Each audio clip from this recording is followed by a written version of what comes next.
choosing your battles. Pick yourself up and dust yourself off, get back in the saddle. You're in the front fire, everyone's watching. You know it's serious, we're getting closer, this isn't over. The pressure's on, you feel it, but you got it all. Believe it, when you fall, get up, oh, oh. If you fall, get up, eh, eh. Zamina, mina, zangulewa, cause this is Africa. Zamina, mina, eh, eh. Waka, waka, eh, eh. Zamina, mina, zangulewa, this time for Africa.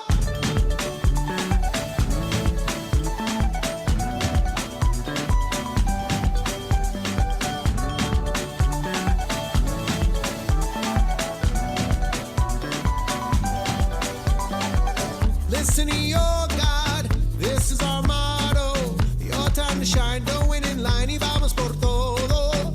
People are raising their expectations. Go on and feed them, this is your moment, no hesitation. Today's your day, I feel it.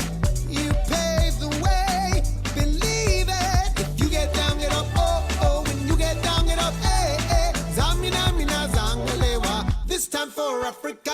Zamina, mina, eh, eh. Waka, waka, eh, eh. Zamina, mina, zangalewa, anawa, ah, ah. Zamina, mina, eh, eh. Waka, waka, eh, eh. Zamina, mina, zangalewa, this time for Africa. Can you not hear it?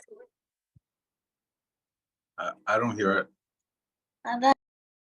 Does anyone, Yep, can you- I could hear it. Yeah, we Oh. can. Okay, okay. Mama one, A to Z, Bati social level Johnny, biggie mama from east to west, Bati waka waka ma waka waka ma Zambia is the way Matsembu, yeah, cause this is Africa.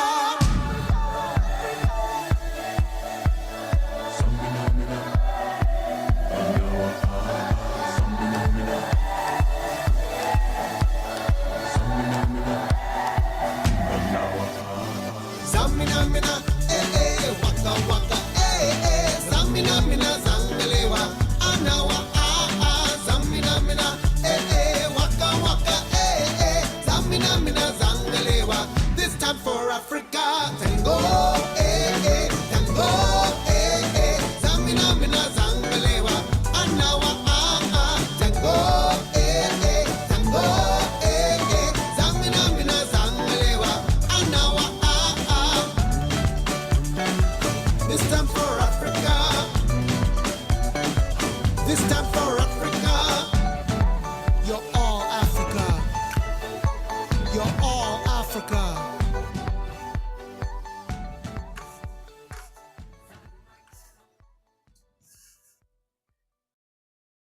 Hello, everyone, and welcome to today's spotlight about impacting communities. We are so excited to have such a great group with us today.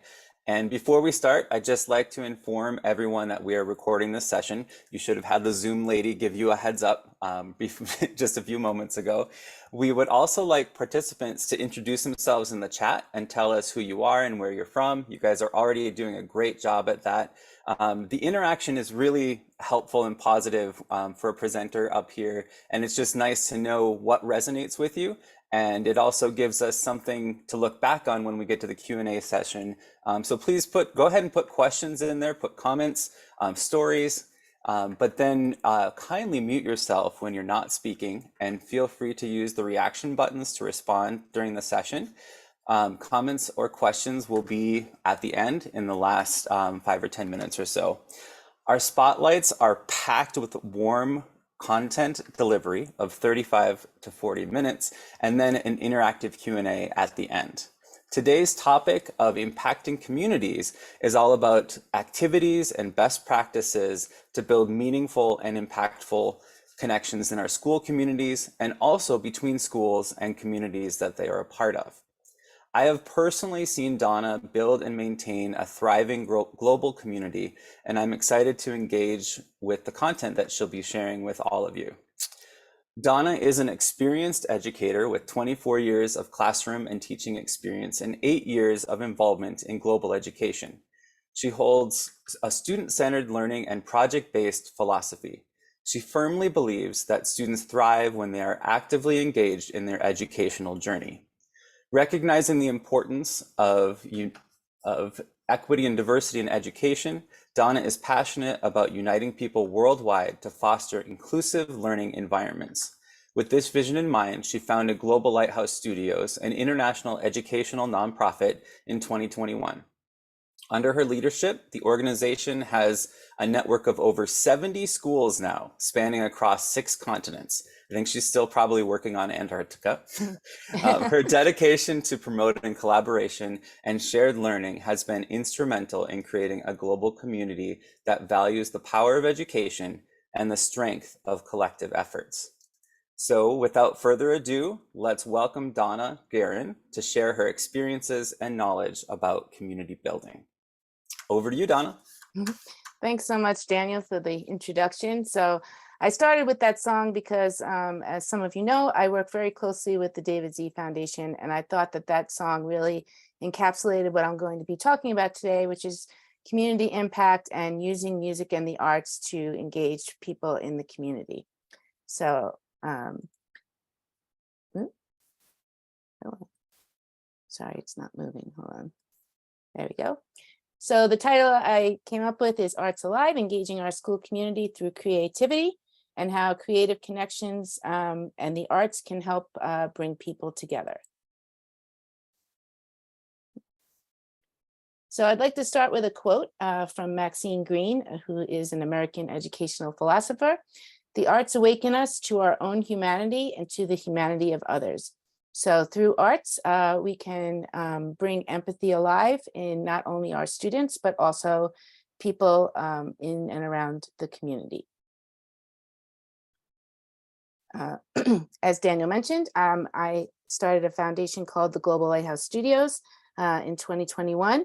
And I started with only 3 schools, and I'm excited to say I have 70 schools in my network. And we look at not only sustainability and the SDGs, but we also look at everything through a lens of arts and music. So that's what I'll be focusing on today, how to build community through arts and music.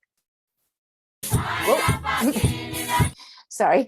So before I play this this short clip, you can see the excitement that the students are singing. This is a school that I work with in Uganda, who uses music and the arts to engage their students. And so I just wanted to use this because it's a fun clip to show how if you empower students to engage in music and the arts, you can see their excitement. So I'll just play this short clip.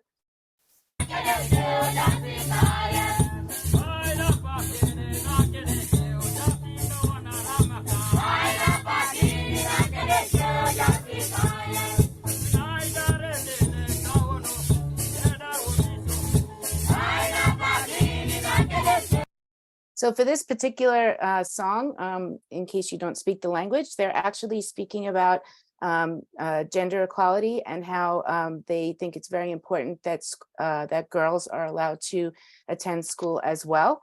So that was the problem or the thing that they were trying to solve. And so they used music and created a song around it to sing about that.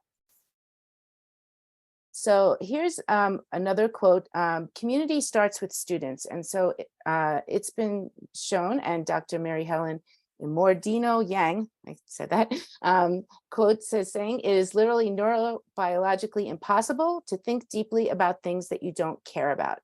So I always begin all of my lessons and everything with empathy in mind and things that students that they want to be engaged with, things that they are passionate about.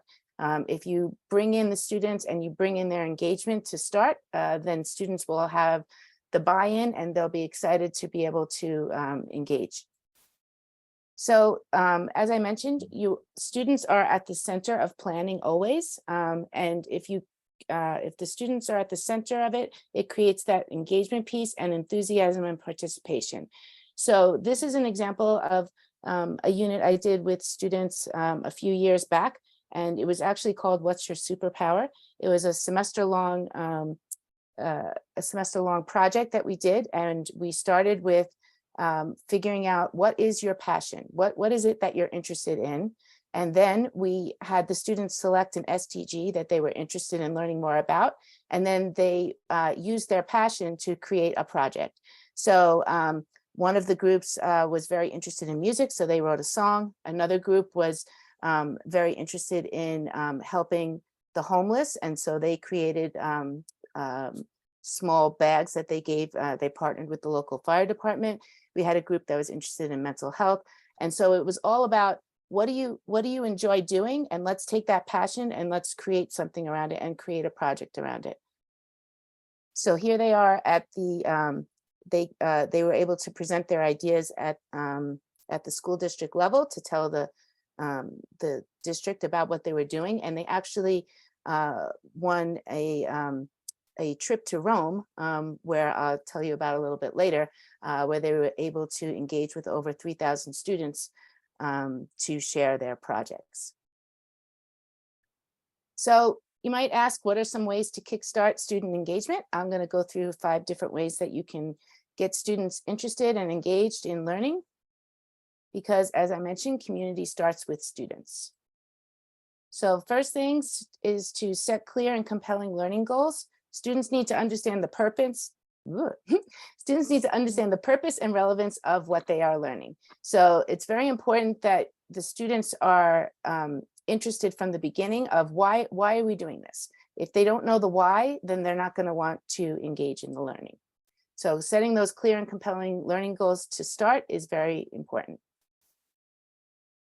Using interactive activities and hands-on projects, students learn best through active participation and doing. So incorporating interactive activities, discussions, experiments, hands-on projects into lessons will help get students actively involved. And so, you know, I've been doing project-based learning for almost all of my career, and I found it to be very rewarding for not only for the students, but also for myself. I get very excited about the projects that they want to do as well. And students will be more active and more hands-on.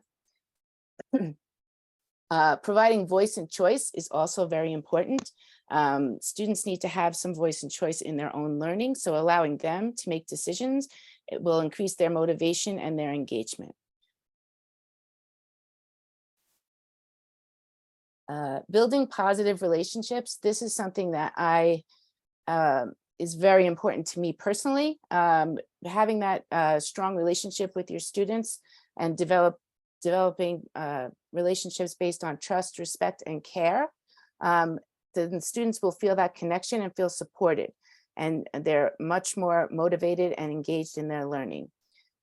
I've made this a very big thing in my own teaching career. I feel that relationships are important, not only with your colleagues, but also with your students. Using technology tools that students already use. So incorporating those technology tools that they already use in their daily lives, like social media, artificial intelligence, simply using their phones into lessons when appropriate can make the content more relevant and more interesting. So for example, you know, this past school year, I was teaching in a technology class, and I allowed the students to use their phones because that's what they're comfortable with. That's what they like to engage with. So you may as well meet them where they're at and use the technology tools to teach them how to use the technology tools they're using in the most appropriate way, and teach them how to use those tools in a positive way. So as I mentioned, community starts with students. So I wanted to go ahead and give you some simple next day activities that you can do, some 10 simple activities that you can do to engage your students, not only with the classroom and their peers, but also with the community. So for example, you might want to create a podcast. So I don't know if any of you are familiar with podcasting, but it's a great way to get students involved with local issues or events and give them the power of the microphone. So here's an example. I'll just play 2 minutes of it because it's a 15-minute podcast where I worked with a school in Shanghai. And this student was very concerned about the food waste going on in the cafeteria. So she went ahead and did a podcast about food waste in the cafeteria. 5, 6, 7, 8. As I'm walking down the steps to the cafeteria, I'm wondering what will they serve today. I go with the rice and pork. Immediately, my plate is stacked with a mountain of rice, a good amount of pork, and a ton of vegetables. At the end of lunch, my plate is left with rice and a chunk of those vegetables, and when I look over at my friends and my peers, I see the same. Imagine the food you waste at lunch each day. Now think about all your classmates, all your teachers. There are over 300 people in the high school alone, each wasting food every day. I'm sure you can just imagine the pile of food, wondering how much is actually wasted, and how big of a problem is it really? My name is Ifany, and I'm a senior at Concordia International School, Shanghai.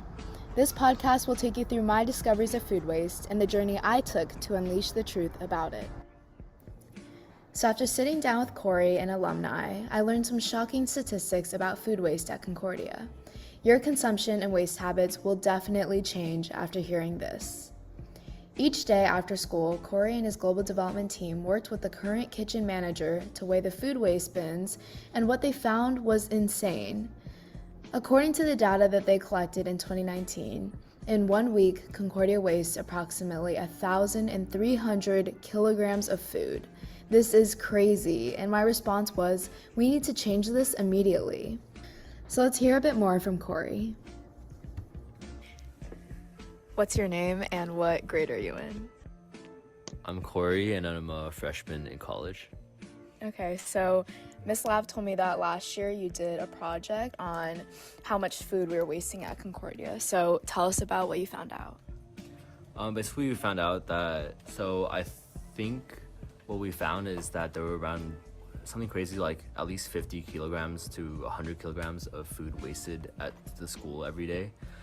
So we collected data during 2 weeks, and we would go to school every day at like 8 p.m. and then weigh all the trash that was collected.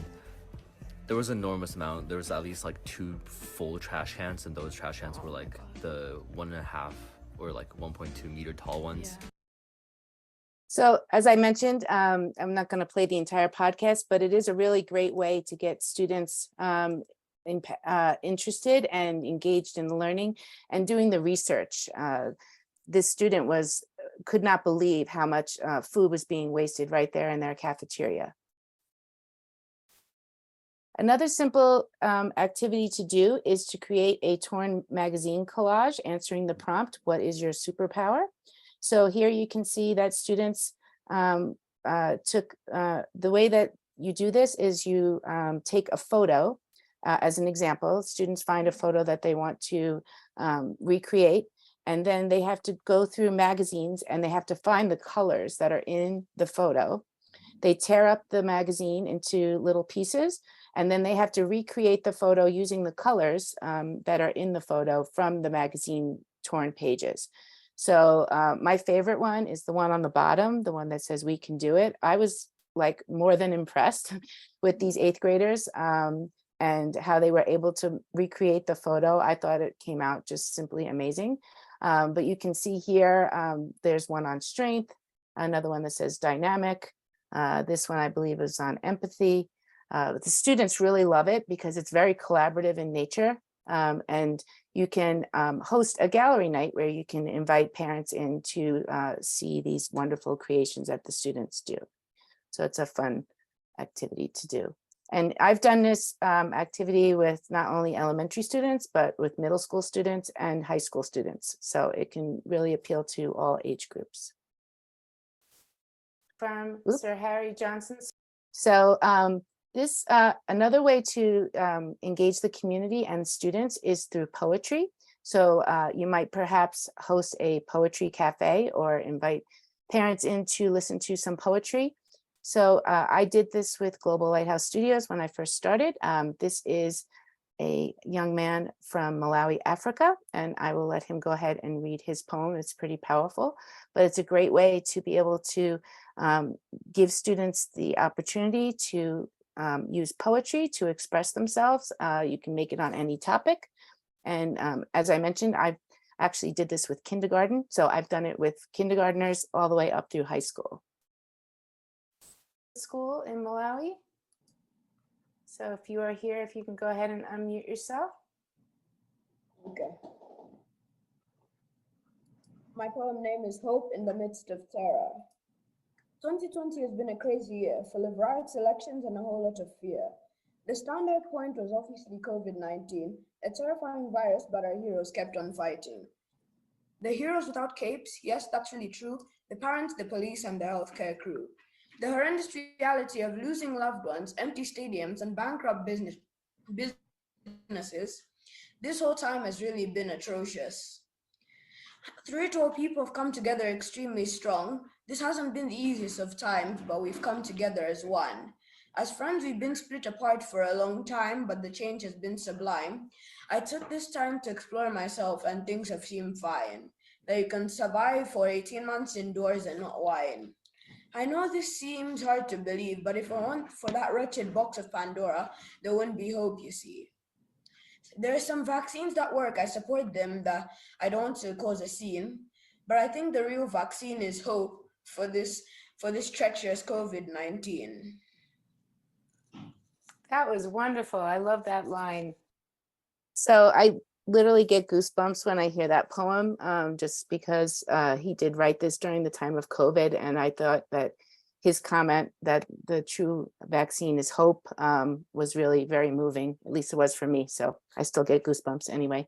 But anyway, poetry is a great way to be able to engage students and also the community at large. This is a really fun way and something fun to do with your students. This is something that they could do either in their own kitchen or they could do it there in the classroom, just taking everyday objects to create a beat and then record it together to make music. And so I'll show you this little song challenge by this gentleman who, this is something that he does with more than just breakfast items, but I'll show you this so you can see how you can just use everyday objects to create your own beat.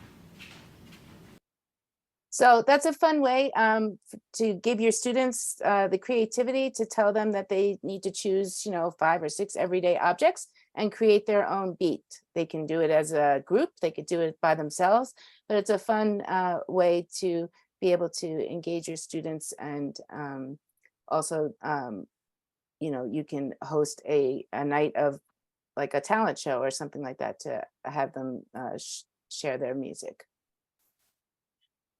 This one is a way to engage students using the art of cooking because people don't often see cooking as an art form, but it is. So you can do something like cooking for a cause where you can perhaps, engage the community to create to create a menu of things that they can do that doesn't have sugar in it to raise money for diabetes, for example.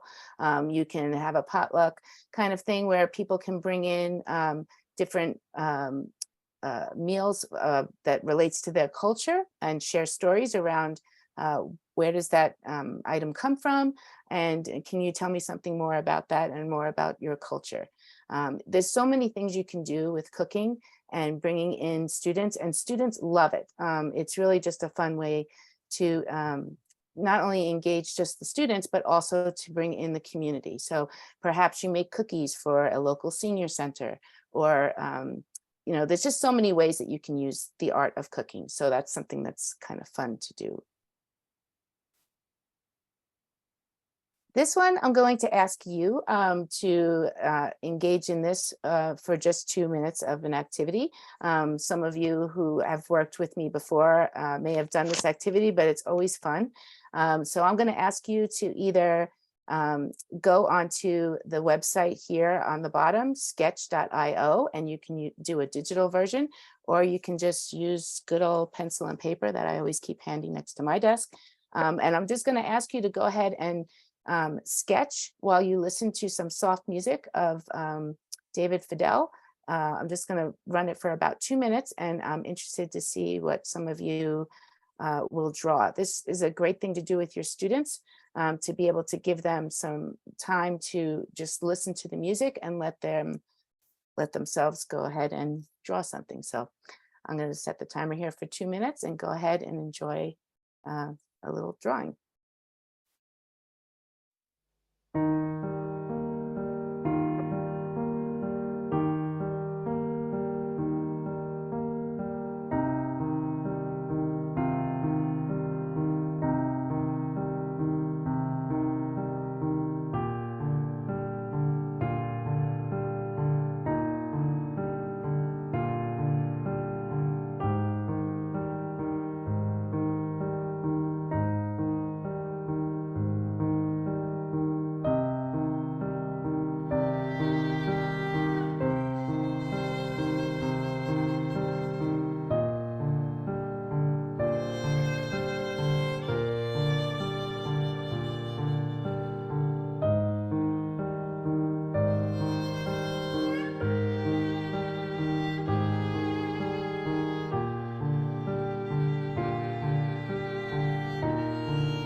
So as I mentioned, this is a really fun activity, and it's really interesting to do with students to also play not only a soft music, but then also counteract that with something more upbeat, like the song we started with, like Waka Waka or something like that, to see the different ways that students interpret it and the emotions that music can evoke.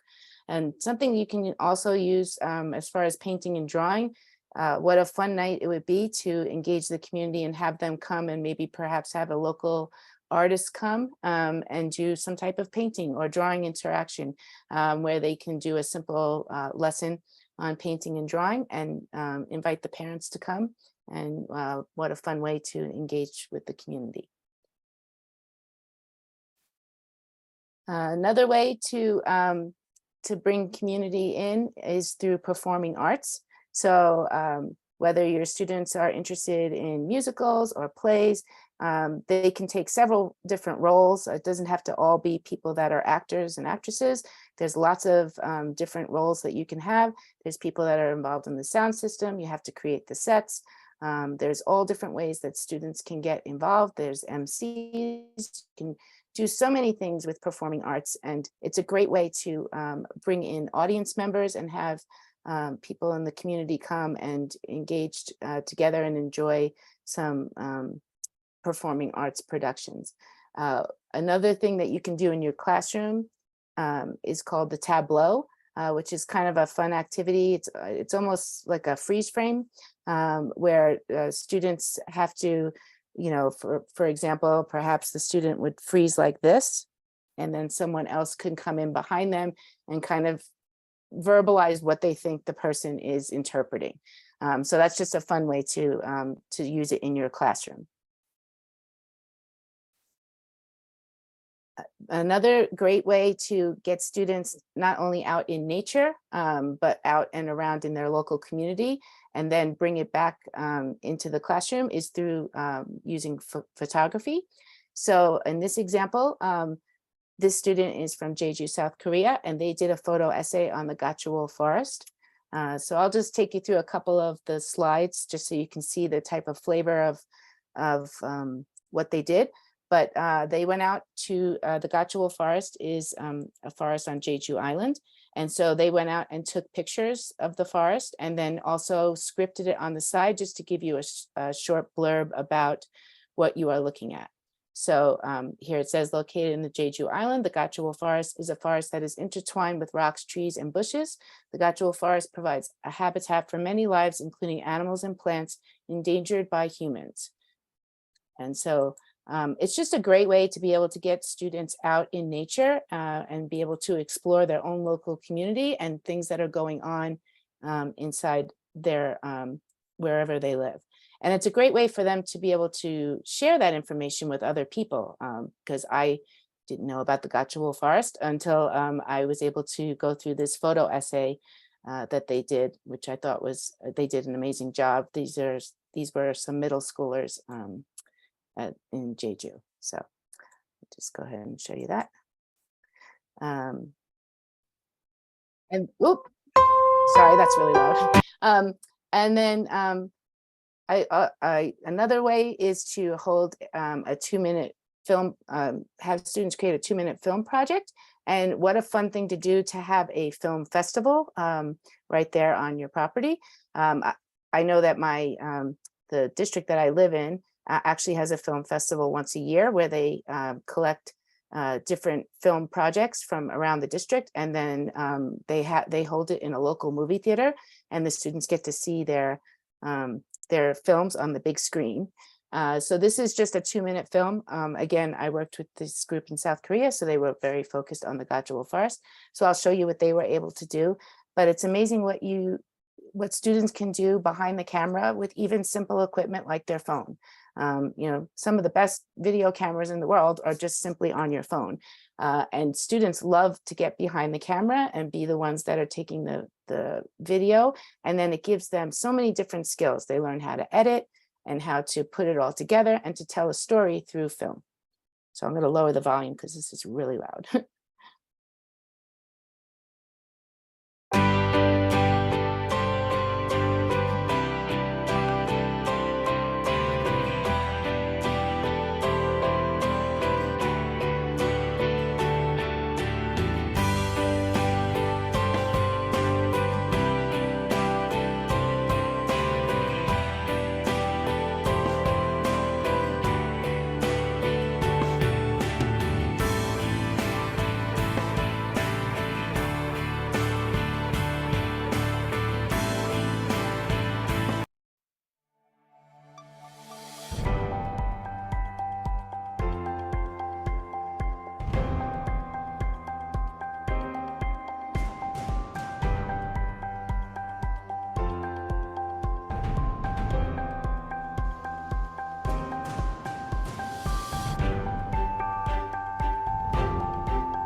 So I thought this was a great example of how you can get students out in their own local community to look at issues that are impacting them, as well as engage with nature. So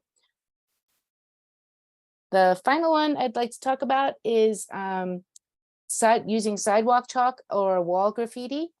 This is a great community celebration. This example is from a school that I work with in Brooklyn, PS 204. They created that mural behind, this was a video that we actually did with the David Z Foundation. It was actually a song about kindness that'll be coming out in about a week. And they created this mural behind them. It was a true, community event where they designed the mural with the students. And then the students worked with local artists and also parents in the community and actually painted it onto the back of the school. And I don't know if you can read what it says, but it says, "Winners never quit and quitters never win." And it was really just a celebration. Actually, the local, one of the local councilmen came when it was finished to celebrate the mural being completed. And so it's just a really fun way to be able to engage not only the students and teachers, but also community members. And it's something that is there for everyone to enjoy for years to come. So that's another fun way to work with students and engage with them. So as I've said, community starts with students, but you also need to work with parents and the community as well. So ways to get parents involved is by having volunteers. So parent volunteers and local artists help to enrich art programs through their times and talents. They play an integral role in building a strong school community. So, some of the best experts I've had in my classroom are parents that are part of the classroom.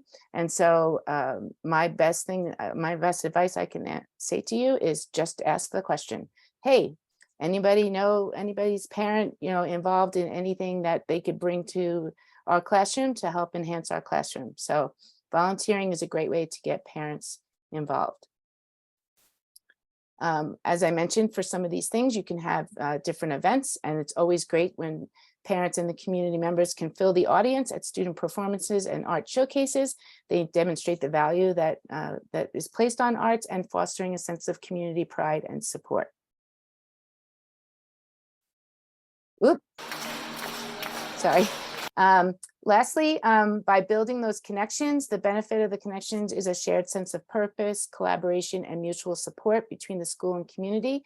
And as I always do, I always circle back to music and the arts. And this was the celebration I mentioned at the beginning of the presentation, where I brought the students to Rome. As I mentioned, there was over 3,000 participants, and they started off by trying to engage the audience through a short little music thing. And you can see how music always brings people together and connects people. So it's just a 20-second clip, but it's kind of fun. And we actually were able to, this is inside the Vatican. We actually got to meet the Pope. So it was really fun.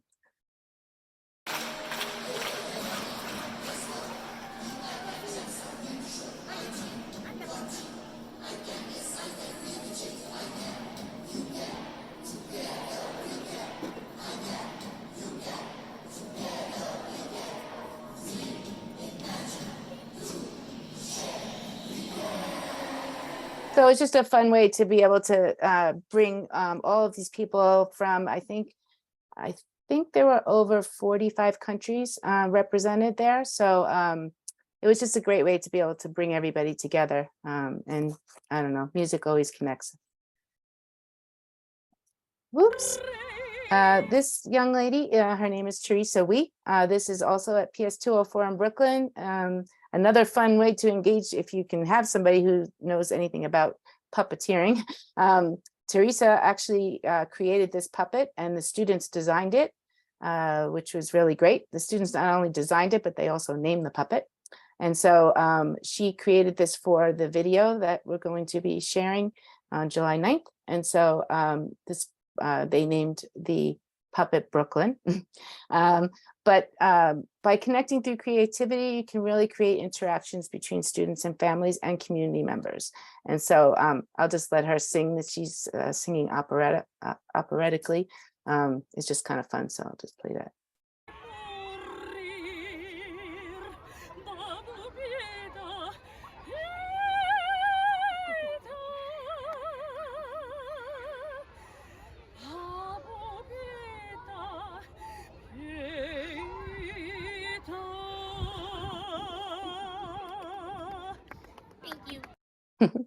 So I just thought that was kind of a fun clip to share.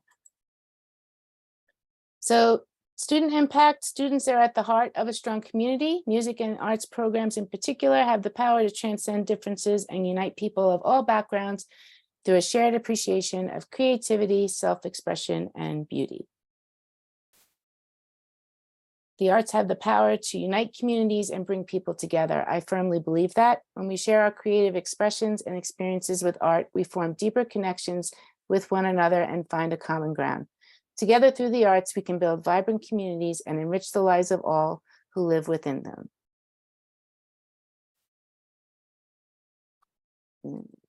So I would like to go ahead and open up the floor to any questions. And I'd like to learn more about people on the call here, and if they've used arts to be able to engage in the community. I'd love to just have a conversation. So Daniel, if you want to handle the moderating. Absolutely. Yeah.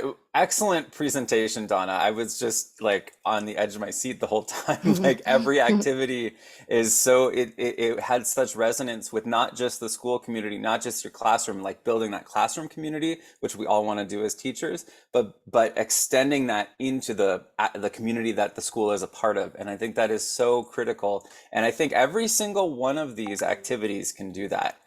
So we did have one question in the chat, and then I would just ask if you have a question, you can go ahead and raise the hand. You can just unmute and say, hey, my name is so-and-so. I like to keep these kind of informal because like Donna said, it is really a conversation. I know all of us have maybe some questions, maybe some extensions, maybe some of our own ideas.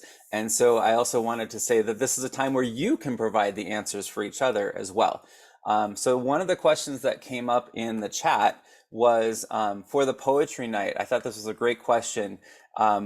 If you have a class of 20 to 30 students, does each student come up and recite a poem, or how might that work with a larger class so that the event doesn't get too long?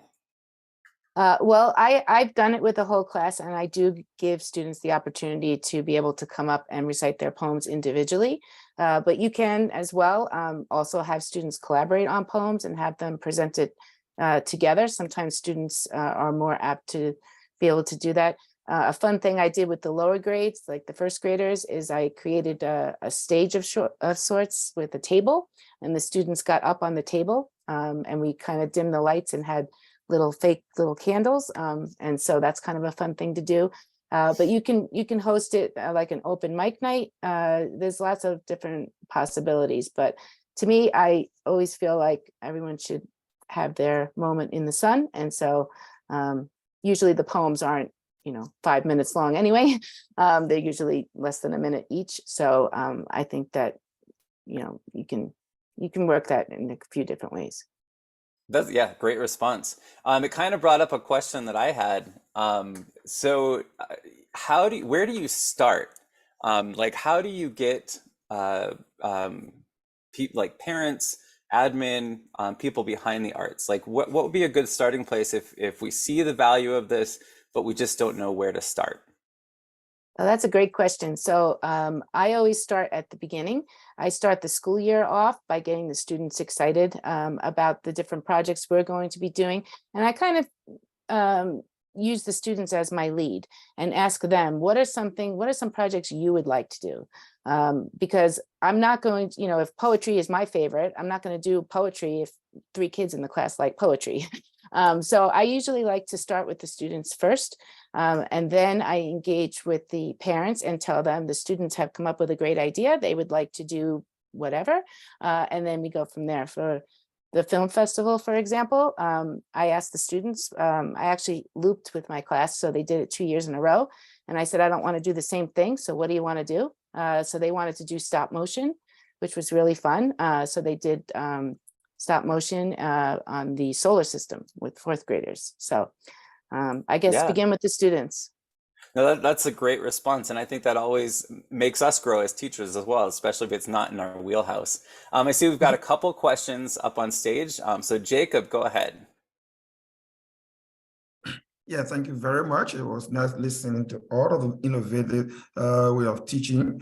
My concern or question has to do with where you spoke about using everyday items to make music. In our own local communities, we usually see the young ones doing just that, and we pass by them. Sometimes we seem to say they are costing us, but at times it sounds so interesting. But the question is, will that impact the adolescents? That my school has students age range of 13 to 21. Would using everyday item to make music impact children of that age as compared to the one in the lower classes? Daniel, do you want to take this question? Yeah, sure. Yeah, I think that's a great question. I mean, I think it actually might even be more impactful for the 13 to 21-year-old range because they can actually get into the videography that you saw in the example, where not only are they, just making something like a beat, like with younger students, you could just use pots and pans, or you could use your desk and just do some table rhythms. But with the older groups, you could actually get into, all right, I want you to actually record a sample. And why don't we map it to a synthesizer, or just record it and then play that video over and over again until you can time it out into a beat. So I think if you just raise the bar of the challenge, I think they would respond really well to that. Did that answer your question?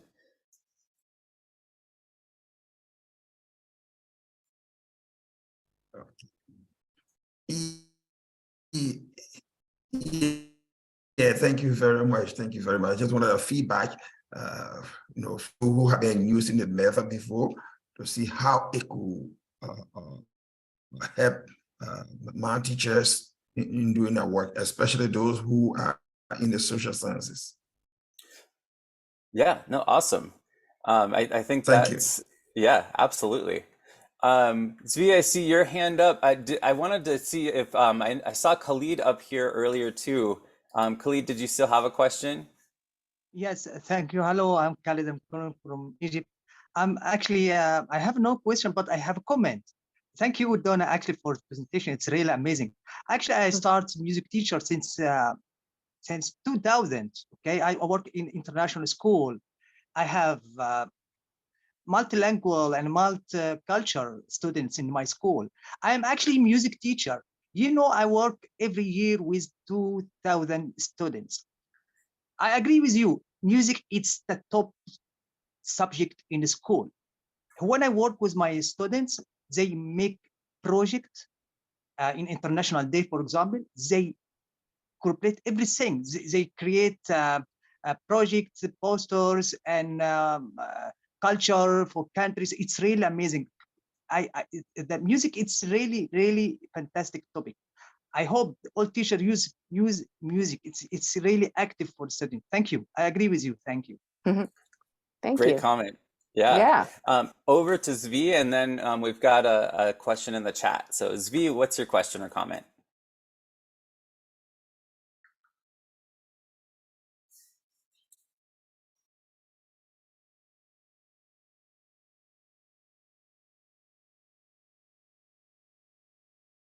Hi, I'm sorry. I just no wanted problem. to say, I had a problem. I just wanted to say, whoever knows me knows I'm a big believer in project-based learning. Huge. And I just wanted to thank Daniel and Donna. Just listening to what everybody has to say, Donna's amazing presentation and the other teachers just gives more and more ideas of what I can take and match it to my students. I think everybody in their own place can do the same thing. It was just amazing and absolutely enriching and very learning experience. Thank you so much.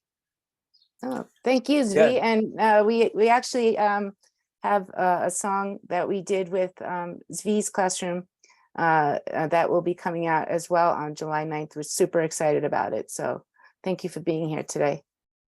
Yeah, and one thing Zvi's comment just reminded me of is as teachers, we're always modeling. And so modeling community building is something we might not think about often, but building community here in T4, I think is such a powerful tool just to model that networking and also to let each other know that we're not alone in the world. There are other people that see the value of learning new skills like for the rest of our lives. So that's awesome. There's a question in the chat. Can we clarify these activities are individual to start in a school? If so, what's the duration of activities to implement? So like, how long might it take for one of these activities to stick is what and let me know if I'm not understanding that correctly. Yeah, I mean, I think the duration of the unit kind of depends on the engagement of the students and how long it takes them. For the collage I did with the magazine collage, that was a simple like 2-week project where the students worked on it. Intermittently, they didn't work on it exclusively, but it kind of depends on the depth and breadth of the project. The one that the students went to Rome with, that was an entire semester where the students first dove into what's their passion. We had we had a 2-week window where the students got to go to different stations, for lack of a better word, and learn more about different things, graphic art. They learned about music. They learned about, we had all different types of ways that you can look at things. And then they chose from there what was their passion, what's interesting to them, and created their groups. And so that took a whole semester. So it's kind of up to you how you want to, do the duration of the project, whatever fits into your curriculum. Excellent. And a great follow-up question to that, somebody asked in the chat about grading. How do you evaluate these types of activities like in project-based learning? I always start with a rubric. I actually have 4 different, actually at the 6 C's, I call them, rubrics: creativity, collaboration, communication, critical thinking, community building, and there's one more C I'm forgetting, but I have a rubric and I show the rubric to the students up front so that they're aware of how they're going to be assessed, because as we know, art and music can be very individualistic, but I'm looking to see, are they using those skills? Are they working with others? Are they able to communicate their message? Wow, I love that.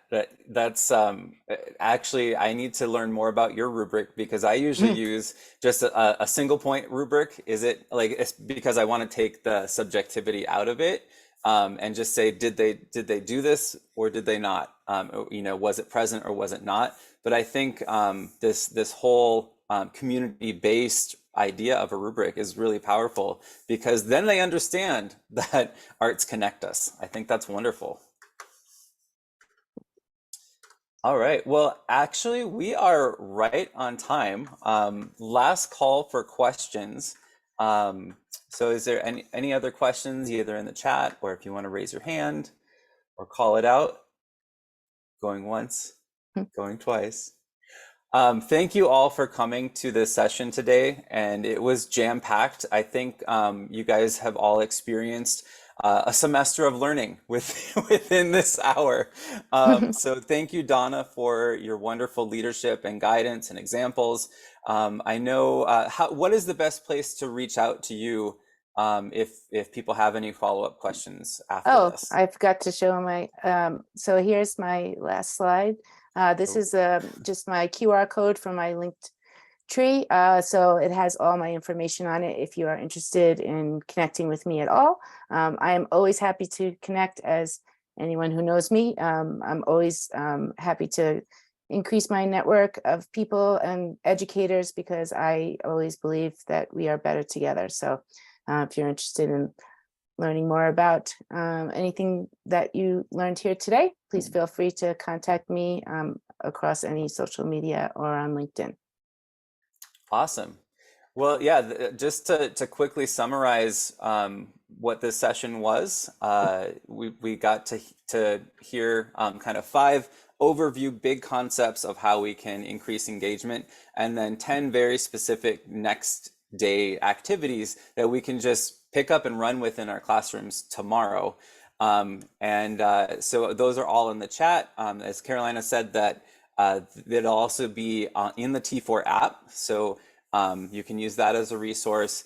And thank you so much. Carolina, over to you for any upcoming events. Thank you so much, everyone, for joining us on this amazing spotlight session. And I'd like to inform everyone that we will be taking a break from spotlight sessions, and we will be coming back after July. So stay tuned for more updates. And thank you so much for joining our session. See you soon. Bye, everyone. Bye, everyone. Thank you. Thank Bye. you.